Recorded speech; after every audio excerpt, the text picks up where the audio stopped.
Good afternoon, everyone. As the stroke day is approaching on 29th October, we at Sagar Hospital thought to have a panel discussion basically aimed at public awareness for the stroke. So here with me is Dr. Amit Kulkarni, our senior consultant neurologist and stroke specialist. Welcome, Amit. Thank you. And Dr. Robin Gupta, he is an intervention neurosurgeon and stroke interventionist, one of our important part of our team. We are very proud of him. Welcome, Dr. Robin. Thank you. So we are talking about stroke basically, and I think most of the people are aware of it, but still I would like to emphasize. So what is basically stroke? We all know that it's, we all know about heart attack, but very few people are actually aware that there can be brain attack, right? So stroke is basically brain attack. And I would like Dr. Amit to actually elaborate about it, because why are we talking about this? Like, is it really common and how does it generally present? Thank you, Dr. Kalyani. And as she has already told about it, this is in preparation with World Stroke Day, which is on 29th of October every year. Strokes are very common. So 1 in 4 of us will develop a stroke in our lifetime. So this is a statistic or a figure given by WSO, which is World Stroke Organization, and that means that 1 in 4 of us, if we don't control our risk factors, is going to land up with stroke. So why and why the strokes have to be prevented? Because stroke, as we all know, is a sudden neurological disturbance where somebody can develop a sudden onset of numbness or weakness involving 1 or both limbs or all 4 limbs. They may have sudden loss of vision, they may have sudden difficulty in walking, they may have sudden onset of memory disturbance, sudden onset of altered consciousness. Mark the word sudden here. So this is, stroke presents like a bolt from the blue.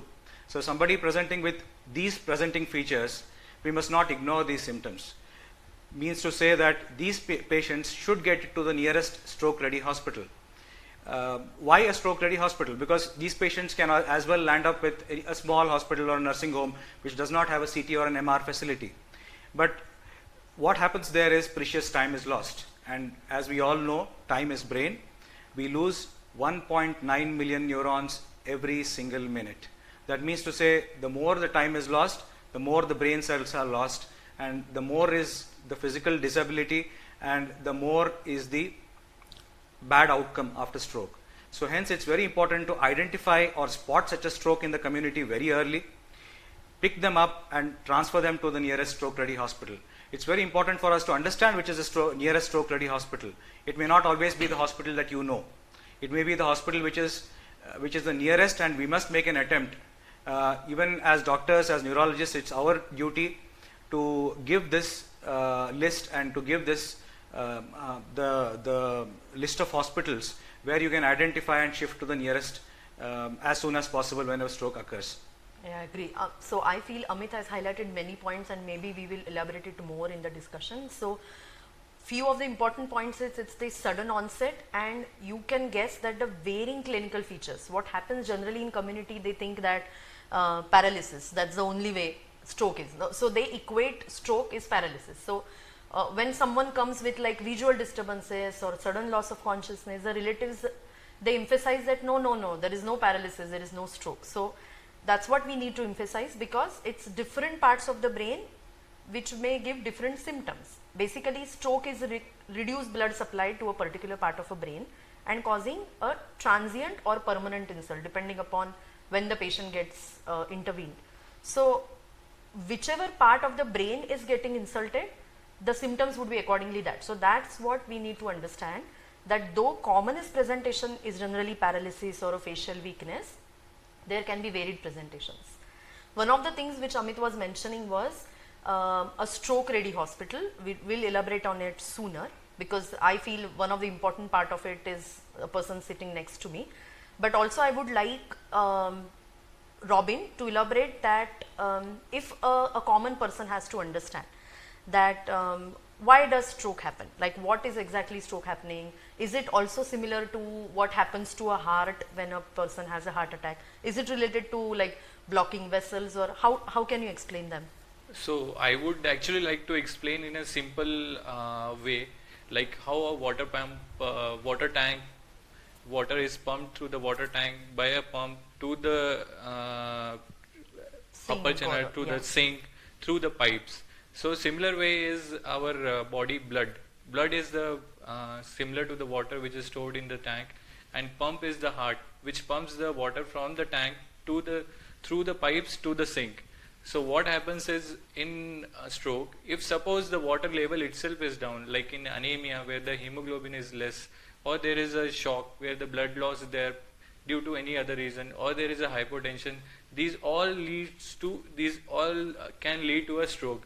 Or if there is a deficiency in the pump mechanism, like if the heart is not functioning well, then that itself can lead to a stroke. And the most common reason for the stroke is the any blockage in the pipe, that is the arteries which are going through the neck to the brain.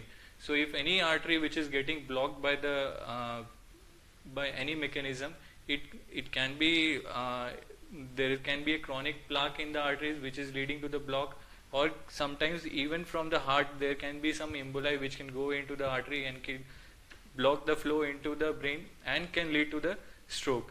So in simple way, even if any pipe which is going from the water tank, if it is getting blocked, water will not go into the sink. And the sink, what we want to use, like in the brain wants the blood to flow into the brain. If it is not going through that, then patient may lead into that stroke. That is what happens in the ischemic stroke.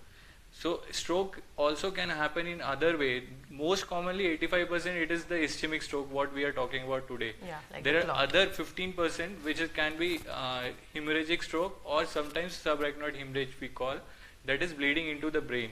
It's compared to the ischemic stroke, the incidence is less, 15%, but it carries a very high morbidity and mortality as compared to ischemic stroke, because once the bleeding is there into the brain, it carries a very high mortality rate. Other thing is subarachnoid hemorrhage, that is when in aneurysm which bleeds into the brain, it causes subarachnoid bleed.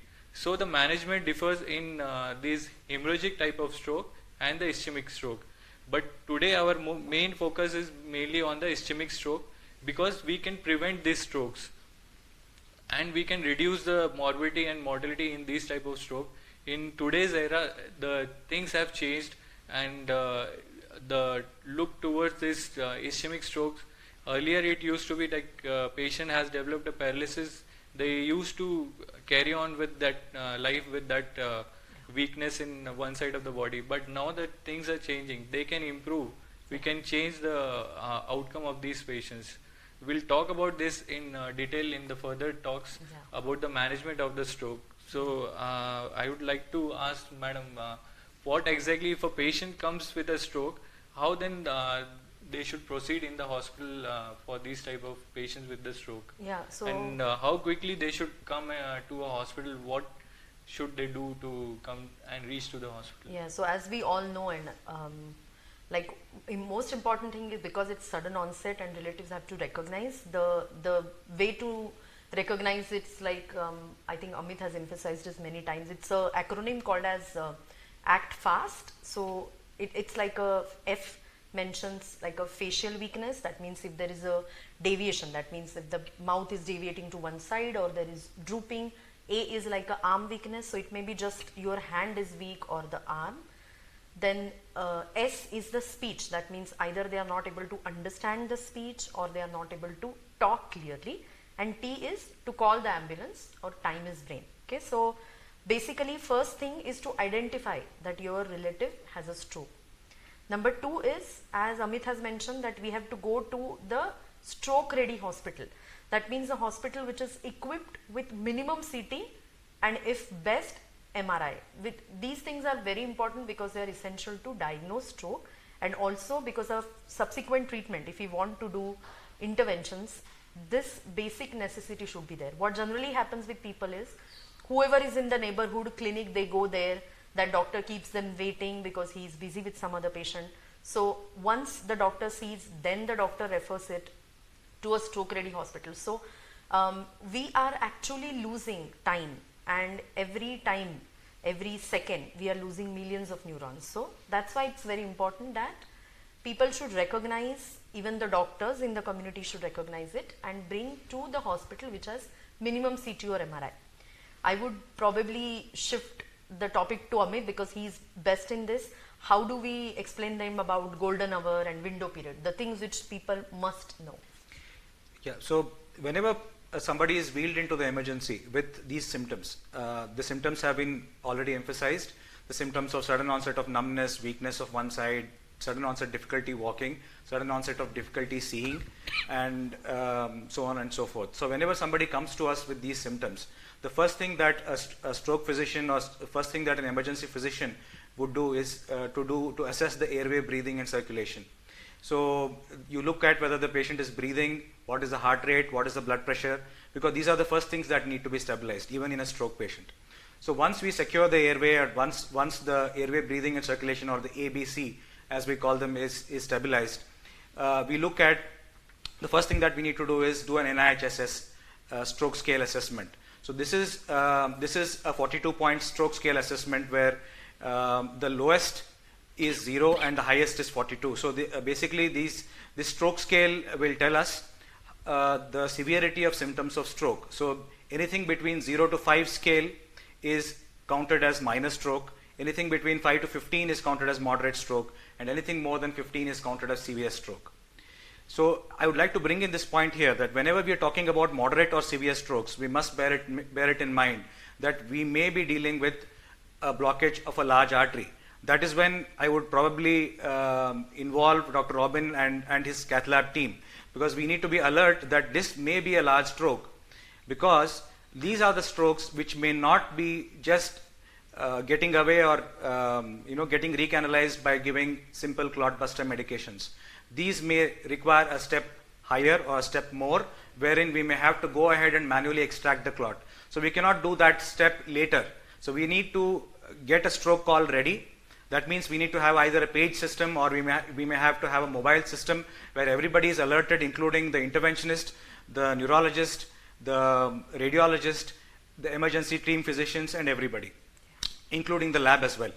So at the same time, as the NIHSS assessment is done, bloods are drawn and sent for some basic testing, which would include hemoglobin, hematocrit, platelets, PT-INR. So these are the basic tests which are required for us to be prepared to thrombolyze the patient. By thrombolysis, we mean giving a clot buster medication. So coming to the golden hour, when somebody presents to us within a period of which was 3 hours earlier and which is today 4.5 hours, with a little bit of exceptions, we can give this IV clot buster medication. But we must remember, as soon as the patient comes, we do the NIHSS stroke scale assessment, we send the bloods for all these tests, and we shift the patient to the CT scan. It may be a CT or a limited sequence MRI. Depends on the convenience of the hospital and the treating neurologist. So as soon as the CT or the MRI images flow in, we need to be quickly there to see the CT or the MRI. Interpretation has to be as quick as possible. So as soon as we see that the CT has shown no bleeding, that means CT is either normal or is showing a hypodensity, or if MRI is showing an area of brightness or diffusion restriction. So this is a patient where we may have to give a clot buster medication. So at the same time, by the time the CT is over, the lab needs to be alerted to give us the blood reports. As soon as the blood reports trickle in, we need to see the PT-INR platelets, and if there is no coagulopathy, we need to obtain a quick written consent from the patient relatives. We must know and we must tell the patient relatives that the risk of stroke is the risk of bleeding because of giving IV clot buster is far, far less than the benefit that comes out of it. So in simple terms, when we give clot buster medications, 30 to 35% of the patients do benefit, while 3 to 4% of the patients tend to have a risk of bleeding. So the risk of the benefit far outweighs the risk of bleeding. Hence, it's a norm, not only in India, but worldwide, that somebody who comes to us within the window period and who is eligible for IV clot buster must be given IV clot buster medications. So as soon as we administer the clot buster medications, if we think that this patient has got a moderate or a severe stroke, at the same time, along with what we are doing, we must also do an angiogram study. It may be, if we are doing a CT, we must do a CT with CT angiogram, wherein a contrast is given through the IV route, but for that, sometimes creatinine would be required, and or else what we do is a limited sequence MRI which includes an angiogram, which we call as MR angiogram TOF. So this can be done without giving a contrast. So if this picks up that there is the large arteries, by large arteries I mean either the ICA or its branches, the MCA, or the basilar artery and its early branches. So if any of these branches are blocked, that means to say that this is a patient who may not respond to a simple dose of clot buster medication. So these are the people where we need to be prepared, and we need to alert the stroke intervention team for them to come and take over. So as soon as the IV clot buster medication is administered, there are two types of IV clot buster medications. One is Actylise, which we have been giving it for quite some years now, and the new one in the market is Tenecteplase, which can be given up to 3 hours. The approval in India is only up to 3 hours. So any of these two can be given, but anything beyond 3 and up to 4.5 hours, we can give only Actylise. So as soon as we give this injection, we must shift the patient to the cath lab for a angiogram. Sure, and I think Robin should take over from here. So basically, what Amit is trying to emphasize that we are actually imaging the blood vessels, which are the pipes which are supplying blood from the heart to the brain.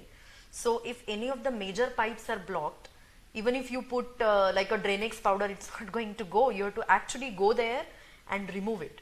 Okay, so you have to remove the clot or whatever is obstructing that pipe. And there comes the role of a stroke interventionist. So Robin, you can highlight the experience of how do we generally approach these kind of cases. Yeah, again and again, what we people are emphasizing is that time is brain. More the time we save, more the brain neurons will save. So even if the patient we assess in the emergency and we assess that this patient may have a large artery stroke, this patient may require intervention or mechanical thrombectomy, and but we don't waste time. We initiate with the thrombolysis. We don't wait to see the improvement, clinical improvement with the thrombolysis, because even if the improvement is there, sometimes even the partial block can be there in the artery, or we need not wait for the clinical improvement. What we do is we initiate the stroke protocol, we immediately inform the cath lab. Immediately after starting the thrombosis, we shift the patient to the cath lab, take the patient to the cath lab, and through the femoral artery, just a small puncture, take the we introduce the catheter which goes directly into the arteries which is supplying to the brain. That is the internal carotid artery and the middle cerebral artery, MCA we call, which supplies the major part of the brain. And from the behind comes the basilar artery, which supplies major part of the backside of the brain. So it's in today's era, the gold standard still is angiogram, because the advantage is we can also intervene if there is any blockage. We immediately take the catheter inside the vessels, take an angiogram, see which artery is blocked. Clinically, we have an idea ki which side of artery is blocked, what we are suspecting, and plus we usually go ahead with an MR angiogram. So we are well aware ki which artery is getting blocked. We take the catheter, through the catheter we take one stent. We call it stent retriever. Through the stent, we retrieve the clot and remove the blockage. And then we take and repeat angiogram, which shows that all the arteries have opened up. So what sir told, for thrombolysis, usually what we consider is 4.5 hours for the window period for thrombolysis. That is the medicines for clot busters. Similarly, for the stent retriever, what we call mechanical thrombectomy, by which we can retrieve the clot, window period usually what is considered is 6 hours, but it can be extended to till 24 hours in some situations. In 6 hours, if the patient is reaching within the 6 hours, definitely if the window period is there, clinical improvement is drastic. But even after 6 hours, if the clinical mismatch is there between the MRI finding, because if the core of the infarct is small but the clinically patient has big paralysis, we can go ahead with the perfusion scans. There are studies which are going on in US which suggest that even after 6 hours till 24 hours, that window period is there. If the area of the brain still it is not completely infarcted, we can go ahead and remove the clot. And there are further studies which shows that even this basic window period also you can go ahead till 8 hours. Many studies are there which are saying that you can retrieve the clot till 8 hours. So definitely time is very important in this for thrombectomy and for the clinical improvement of the patient. once the clot is removed, and what repeat angiogram shows that the artery has to be opened completely, and depending upon that, if the artery opens up in the first attempt, definitely the clinical improvement is very good. The patient can walk back home without any deficits. That is the good outcome what we look for after a thrombectomy. Yeah, I think we are fortunate enough that our team has seen so many good outcomes after the mechanical thrombectomy. So I think that's what Robin is trying to emphasize. So time is brain, so people have to come to hospital at the earliest. But the window period has been extended for intervention so that we try to give maximum benefit in that acute period. But coming to the hospital at the earliest so that the initial, all the drill can be get over easily and we come to a conclusion at the earliest. I would also like to emphasize that all these things are possible only with a teamwork. So it's not only the emergency physician or a neurologist or an intervention person. It's the post-op care. That means once you have done an intervention, when a patient gets shifted to ICU, basically we have to monitor them for minimum 24 hours if there is no more worsening. So what we need to observe during that time is the crucial part of it is BP. What generally happens is in the acute period, the patient's BP is generally high. Like sometimes when they come to emergency, the BP is so high that there are some actually contraindications. That means in some patients, we cannot even give the first IV drug, Actylis, which he was talking about, because the BP is very high, like BP is more than 180, 110. But that doesn't itself stop us from doing it. That means the doctor would try to reduce the BP and thrombolyze. But after thrombolysis also, what we need to monitor is the blood pressure. That means we don't want it too high, but at the same time, we don't want it too low, because the blood pressure is assuring that the brain is getting enough blood supply and it is not dropped to the level where despite intervention, patient again goes back into the problem. So post procedure maintenance of the blood pressure, watching the patient's sensorium if they are worsening, watching their deficits, watching their pupils, seeing their vitals, how are they doing. So these things are equally crucial for final recovery of the patient. I would also like to ask Amit that is stroke fatal? Like, is it possible that patients can die? Absolutely, strokes can be fatal, especially when we are dealing with large MCI strokes, especially the right hemispherical strokes. Also when we are dealing with basilar artery strokes, which are the strokes coming from the back of the brain. So these can infarct the brainstem very fast, and it can infarct our respiratory and the cardiac centers. So these are all strokes which can be very rapidly fatal if not intervened or treated in time. As I said, we are very fortunate. Dr. Kalyani said that we are very fortunate to have a very good stroke intervention and stroke care team, and very good stroke neurointerventionist, stroke neuroanesthetist as well. So we have two situations here whenever we are having a stroke patient. So we have somebody whom Dr. Robin would have opened up the artery completely, and we have a situation where we may not be able to open up the artery completely because age-related hardening of the arteries can be there. A lot of calcium deposits can be there. So we may have a situation where we may not be able to open up the artery. So we must tailor our treatment post-op according to these kind of things, as Dr. Kalyani mentioned. So if I open up the artery completely, I must ensure that the BP is brought down to an absolute normal value, because in that situation I don't want a hyperperfusion. That means even with all the good work and all the hard work done, we may land up with a massive bleed inside the brain because the arteries are open. Yeah. So in such a situation, we may have to drastically bring down the blood pressure, and here is the role of a neuroanesthetist who would drastically and very quickly bring down the blood pressure to a normal range whenever the artery is completely open. And whenever the artery is not completely open, we may actually balance it and maintain it in the probably high normal range to a higher range to ensure that brain gets adequate perfusion coming out of these situations. This is all about the window period, but what if the patient doesn't come within the window period? I would like to ask Dr. Kalyani that question. Whenever somebody, and it's fairly common that patients come from far and wide, they land up to us after 24 hours where we cannot do any thrombolysis, we cannot do any mechanical interventions. So what do we do in those patients? Yeah, so once the window period is over, still the period where patient can worsen isn't over. So generally we say that it's still possible that the infarct, that means the clot size or the reaction of the brain to it, that is the swelling of the brain, can increase up to 72 hours. So we can't have the window, like we do not have the advantage of a window period, but that doesn't mean that the close observation period is over. Like now we have to be just receptive to the fate the way it is.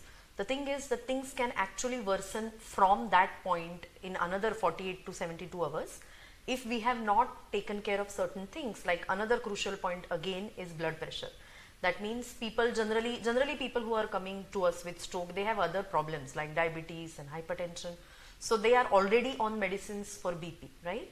So if they are taking too many BP medications and when they come to us and we observe that the BP is towards the lower side, we probably have to alter some of their BP drugs. Like we don't want them to have low BP at that time, because there is still possibility that from the existing clot size it may go further down and they may worsen. So we generally tell patients that though the window period is over, the chance to recovery is not yet over, as well as the chance to go down is still possible in next 72 hours, and thus this patient also needs a closer observation. But here now our treatment focus changes. Like first we would give them antiplatelets. So these are the kind of blood thinner tablets as well as some of the anticoagulant injections depending upon what cause we are thinking in the stroke. So we give that, we take care of patients' cholesterol. We assure that if there is increase in the size of the stroke, then we have to give some medicines which will reduce the swelling. Basically in stroke, what's the main problem? It's not just the clot, it's sometimes the reaction of the brain to the injury. Like if any one of us gets injury onto the skin, we may develop swelling, right? But in case of brain, what happens that this is a closed space. There is a bone which is covering your brain. So even if there is a swelling, there is no space for the brain to come out. So it's the increased pressure inside which makes the patient more and more drowsy. So sometimes it happens that relatives come to the hospital and they say that when he came, he had only paralysis, now he has become drowsy. So if each one of us has to explain, and we do that there is a chance of worsening of stroke in the form of either they may develop more and more paralysis or more dense paralysis, or they may become more drowsy over time because of the raised pressure inside, because there is no place to come out. So some strokes can go in a bad way, some strokes can remain stable for a week and start showing recovery, and some strokes already start showing transient improvement. So there is a variable evolution of each patient, and they may behave in a different way. So that brings me to a point, one important thing which may be life-saving in a patient of a big stroke which is beyond window period is the decompression craniotomy. So our surgeon would tell us about how can we save it. It's a life-saving procedure, but when do we do it and how do we make people aware of it? Yeah. When we were speaking about the mechanical thrombectomy and thrombolysis, we were aiming to improve the weakness or the neurological deficit. Other thing is when the already the deficit has set up, when the MRI is showing that infarct is already there, when the brain cells are already dead in one part of the brain, then the swelling starts appearing in the brain. What madam emphasized was, because the brain swelling, when it starts increasing, bone is a fixed structure, skull is a fixed structure, it will not allow the swelling to expand outside. So what happens is the swelling, when it starts increasing, it starts causing pressure inside the brain itself, and the opposite side of the brain also starts getting involved, plus whatever the circulation which was going from the other arteries also starts getting compromised because of the swelling which starts increasing in the brain. So then it becomes a surgical emergency. Then there comes the role of a surgeon. As a surgeon, what we do is whenever there is a major artery stroke where the infarct is already there, and because it was out of the window period, we couldn't do any thrombolysis or a thrombectomy, and the infarct is already there, then what the surgery we do is a decompressive craniotomy, in which we remove half part of the skull bone, so that whatever the brain swelling is there, it will come out and it will not press over the other side of the brain.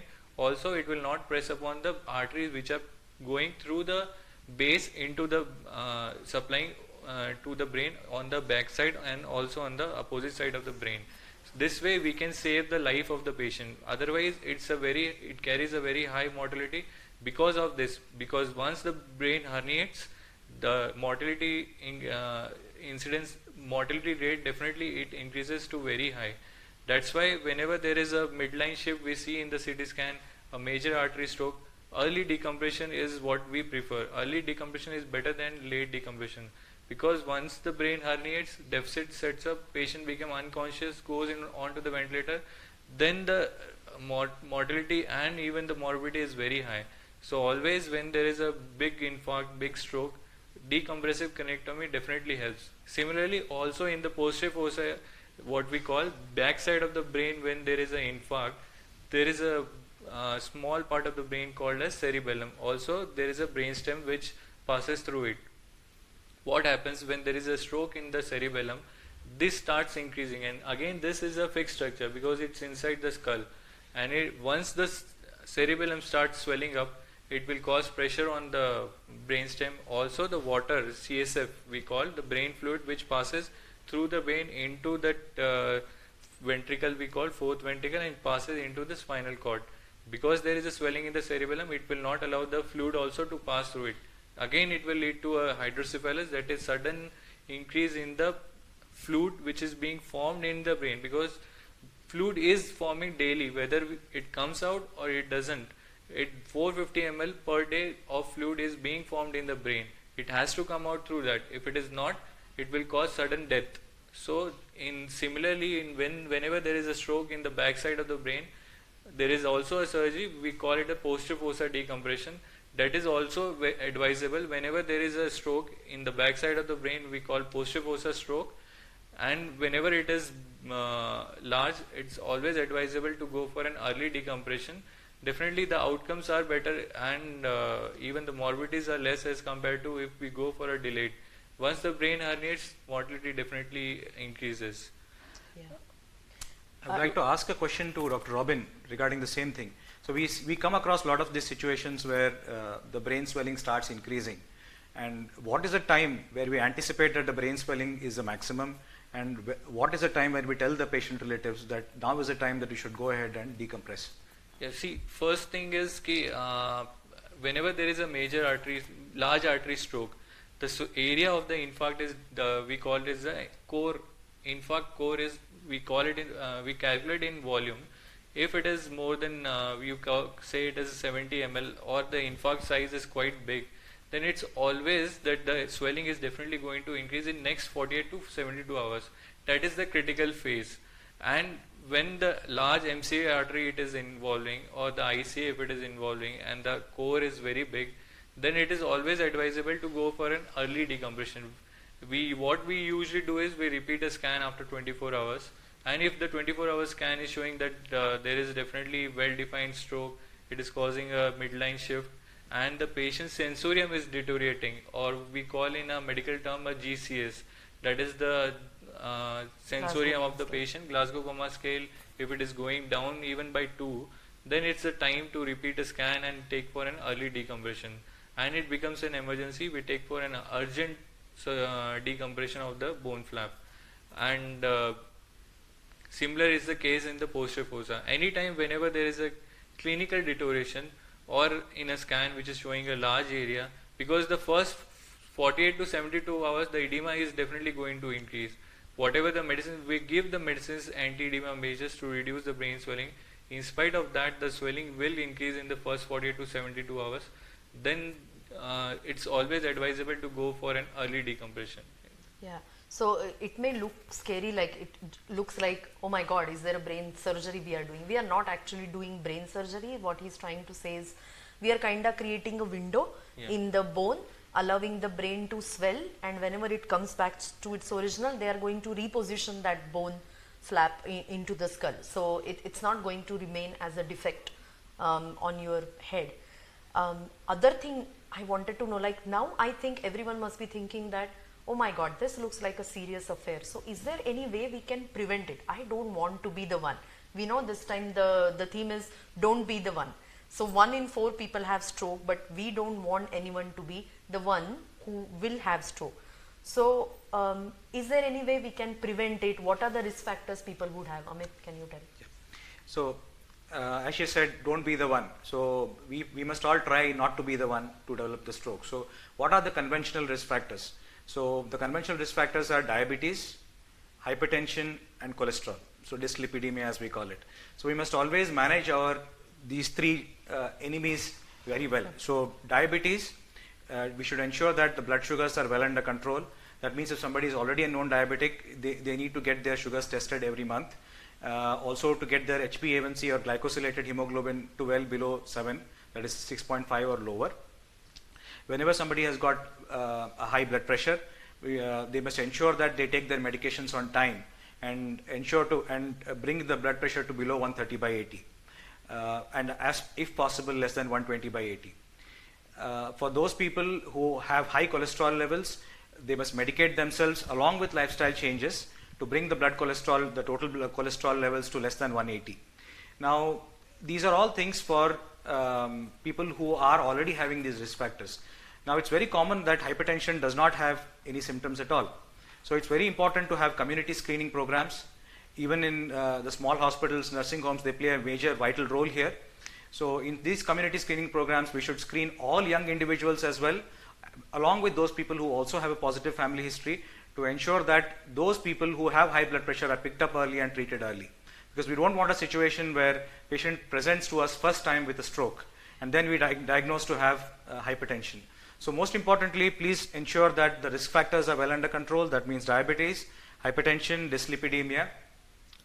Quit smoking. That is the most important message that everybody must carry. Everybody should just absolutely quit smoking. They should drastically cut down on the cholesterols, on the drinking. So if somebody is having heavy alcohol usage, you must drastically cut down on that. You may be allowed to have probably a little bit of wine, a glass of wine per day, but that's just about it, not more than that.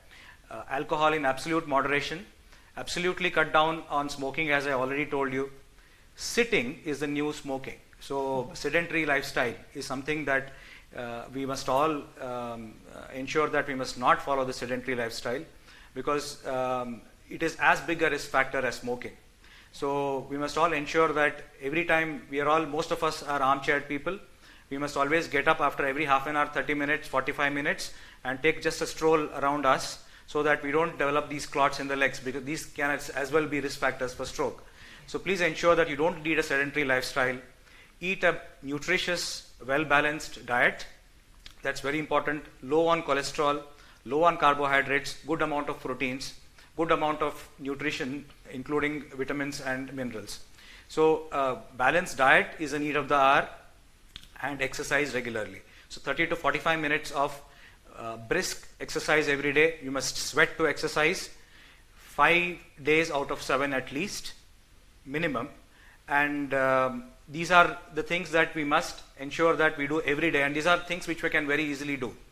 And last but not the least, we must identify this abnormality of rhythm in the heart, which we call as atrial fibrillation. That is also very common in somebody who is above the age of 65 years. It happens without any other risk factor in those people. In young people, it may happen with other risk factors. It may happen with cardiac muscle problems. It may happen with MIs in young. So we must identify this atrial fibrillation early and treat it early, because the treatment of atrial fibrillation is completely different when it comes to the other strokes, because here we need more powerful medications to control them. But more than controlling them, it's very important to ensure that we pick up this and to prevent strokes because of that. So these are all the things that we must take or change in our routine and follow them to ensure that we all prevent strokes. Yeah, true. So, sorry, you were about to say something? As you are a specialist in sonology, I wanted to know, there are patients who are asymptomatic, they screen themselves and are diagnosed with some plaque in the carotid artery, and but they don't know what to do for that carotid plaque. So can you guide them what exactly, who are the patients who actually require stenting or endarterectomy or a surgery for that plaque, or which are the patients with the plaque are more prone for a stroke? So can you guide them? Sure. So, and also what is plaque for the general public? Okay, so it happens very commonly that people have some headache or giddiness, and they land up with a carotid Doppler test, and somebody gives the report that they have 30% or a 40% stenosis or blockage in the artery in the neck. Now, what is that 30 or 40%, and is it really important? That's a question that Dr. Robin is asking. Now, to answer that question, we must know that the blood flow in the neck and to the brain is dynamic. So we can actually measure the blood flow velocities and to see whether that blood flow at some point is getting turbulent. Now, why is that turbulence important? Just like whenever we have a small area where water is flowing through a stream, if we put some rock there in between, what happens is you see that the water becomes turbulent. It starts flowing all around it, and it forms eddies, it forms vortices. So there's a lot of turbulence in the water that flows. Similar is the case with some blockages or obstructions which happen in the neck. Why do these happen? These happen because cholesterol, which is in excess, starts getting deposited at where the arteries branch, and on the cholesterol, calcium starts getting deposited, and it forms a rock hard structure eventually, and which starts blocking the flow of blood. Some of them are absolutely asymptomatic. By asymptomatic, I mean that they may not be causing any problems like stroke or anything. So some things may be just incidentally picked up. Somebody comes to us with giddiness and the Doppler is done and Doppler shows about 30-40% stenosis. Now, what's important whenever we look at these kind of lesions is the high risk nature of these lesions. That is number one. And number two is whether it is hemodynamically causing any problems. So I'll address the first thing first. So when we're looking at the high risk nature of the lesion, so we have what is called as the high resolution carotid duplex. So whenever we have a blockage in the neck, we actually visualize that blockage in the neck and see whether that is a high risk or a low risk plaque. How do we know that? We know that based on the cap that the lesion has. We know what it contains. So if it's a fibrofatty plaque or it's a young looking plaque, that means it does not have a lot of calcium deposit, or it has an intraplaque hemorrhage. That means there is a bleeding inside the plaque, or there's ulceration on the top of the plaque. So these are all high risk features which point that this plaque may actually be responsible to form a clot and dislodge that clot to the brain, causing a stroke. So if somebody already has a stroke and has come to us with this kind of a plaque, which is a high risk plaque, then we must take cognizance of this fact. Now, the second thing about this is whenever somebody has got, say, a plaque which is about 60 or 70 or 80% causing blockage in the neck vessels. So we do what is called as, along with the carotid duplex, we do what is called as transcranial Doppler, BHI. This is called as breath holding index. So what we do whenever we hold our breath is we accumulate carbon dioxide in our blood. So what this carbon dioxide does is it actually dilates the blood vessels. So does it dilate the blood vessels in the brain. So what we anticipate is whenever we hold our breath, we anticipate that our blood flow velocities keep going higher and higher and higher up to a particular time. So what we do is we give this exercise to the patient, that we ask him to hold the breath for 30 seconds and we check the blood flow velocities at the beginning and after 30 seconds of breath hold. And we must find that the blood flow velocity should increase by at least 20%. But in those people who have got a very bad blockage in the neck, so generally what happens by physics, by principles of physics, we know that if the blockage is, say, is 50% or 60% or 70%, what the body tries to do is it tries to increase the flow velocities. Just like we have a traffic jam, what we try to do is at the exit of the jam, we try to increase the velocities. You'll see that a lot of people will start breaking out of that traffic jam and go with a very high velocity. So a similar thing happens in the neck as well. So what we look at is this blood flow velocity. So till one particular extent, we see that this blood flow velocities keep on rising. But beyond one particular level, if the hemodynamic stenosis or the blockage becomes so bad that it becomes 90 or 95%, at this point actually the blood flow starts dropping. So the moment the blood flow starts dropping, we know that this is a patient who is at a higher risk of stroke. So it is this patient whom I must identify and call in the interventionist, either for an endarterectomy or for stenting. Now again, what do we do in particular situation if the patient has got a long segment lesion, if the lesion is extending higher up into the brain, we may consider stenting the patient, which Dr. Robin can elaborate upon. And if the lesion is in one place, very easily surgically accessible, calcified also, so these are the patients whom we may consider for endarterectomy.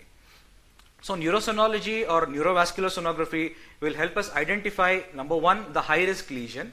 Number two, it identifies those significant lesions where actually the blood flow is dropping beyond this particular part. And the third thing we can also do is put in a TCD probe there and look for hits. These hits are nothing but microembolic signals. These will pick up those high risk lesions which carotid duplex may not have picked it up, but at the end we see that there are these hits, these multiple pick, pick, pick, these kind of sounds which are appearing. These are the microembolic signals. They appear whenever there is a the microembolic signal hits, that's the smaller clots which come and hit the carotid, the transcranial Doppler probe. So any of these things are there, that means a high risk plaque is there, or it is positive for hits, or if there is a hemodynamically significant lesion when somebody is doing a breath hold. So these are all the patients whom I must identify and then refer it to the neurosurgeon or the interventionist to ensure that these people do not develop strokes in the future again. Yeah, and we are very fortunate enough because not like I would say very few people in India are doing this neurosonology, so it is different from the usual Doppler which we do in the neck, which generally most of the radiologists do. What he is talking about is a transcranial Doppler. That means we are looking at the vessels inside the brain through a typical bone window. So it's something which is we are very proud of having, because that gives us a better clinical picture. I wish we had similar clinical picture for Bangalore traffic and could take care of it. Robin, could you make it easier and in few sentences just explain what do we mean by stenting and endarterectomy? See again what sir specified, that there are two categories of patient. One is asymptomatic, who just are coincidentally diagnosed on the Doppler key they are having some stenosis, and there are some symptomatic patients who present maybe with a minor stroke or TIA, we call stroke like symptoms, but they resolve within 24 hours, and these patients are in a category of symptomatic stroke, and plus the whatever the risk factors are there in the Doppler which suggests that these patients will require stenting. So there are multiple factors what we look for, whether stenting is more safer or should we go for an endarterectomy, like whether there is any unstable plaque, floating thrombus along the plaque which can embolize while stenting. So then the risk is more. But now in today's era, even for that the safety measures, there are things like as filter. What we do is we first pass a wire through that block which is there and place a filter. What the filter does is it will prevent during the stenting also to prevent any emboli to go into the brain. So in advances in the endovascular, with the advances, stenting has become much more safer, and the results are comparable to what in the earlier studies they were showing that endarterectomy is a gold standard. Now in today's era what we are saying is that even the carotid stenting is safe as much as endarterectomy. So what we do in stenting is we go ahead, place a stent wherever there is a block, the way it is done, and with a balloon what we do is we pass the balloon and inflate it, so that whatever the block is there, it will again dilate the artery into a normal diameter. So the flow into the brain again it's restored as it was before, and whatever the blood turbid flow was there, it will again come back to normal. Yeah. Similarly is endarterectomy, that is a surgery in which we open the artery and remove whatever the plaque is there. We go through the neck, but the only thing is that plaque has to be there in the neck only, because if it's a higher, then the surgery cannot be done, then the stenting is only the option. What we do is we just open here in the neck, open the artery, remove the plaque and suture the artery again. Again, risk compare, if you compare the risk between the stenting and surgery and endarterectomy, both are in today's era is comparably safe. Both can be done very safely, and we can say the risk of the surgery in both ways it is less than 6%.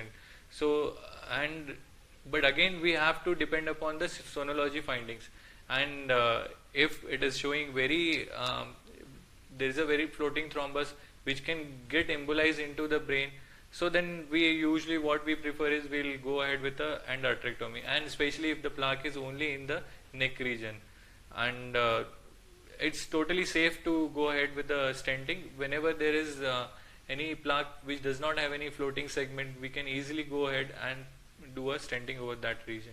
Yeah, I think like people are aware with cardiac procedures, they know all angios and bypass and stents in the heart easily, so they accept it. The same kind of mechanism is also applicable to the blood vessels which are supplying the brain. Yeah. So the way the community has accepted and understood heart attack and its treatment, it's the same way we have to be aware about brain attack, know that the treatments available are also comparable to what we do with the heart. And crucial about brain is sometimes if you don't work on time, the insult is permanent, and it is something very devastating for young people who have to have the paralysis and undergo rehabilitation. I think we may be running short out of time, but there is a kind of a separate thing, you know, like a neuro rehabilitation is a separate topic for how the stroke survivors, like people who have survived the acute period of stroke, they go through intense rehabilitation, family support, continuation of treatment, so that they can still recover. And it also depends upon the age when they have sustained the stroke, how is the treatment in the earlier part. So it is an extensive topic. Basically, we all were aiming at telling that stroke is quite common.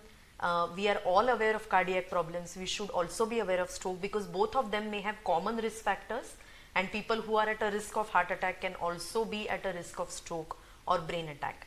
Most important thing is to realize which is the closest stroke ready hospital for you, and the stroke team would be in the taking care of you in the acute period, the golden hour or the window period. I think we would stop the panel discussion. I'll just ask Amit to re-emphasize the slogan of this year, that how do we deal with stroke? This is our stroke day. So last time we had the slogan of up again after stroke. So the theme there was neuro rehabilitation after stroke, and how to get back to our feet after the stroke. Now we don't want this year to have a stroke. So this time the theme is don't be the one. 1 in 4 of us can develop a stroke. So let us put all our efforts together to ensure that we are not the one. So do not be the one, and take a pledge towards stroke prevention. Stroke is treatable. Stroke is treatable and stroke is preventable. Thank you so much.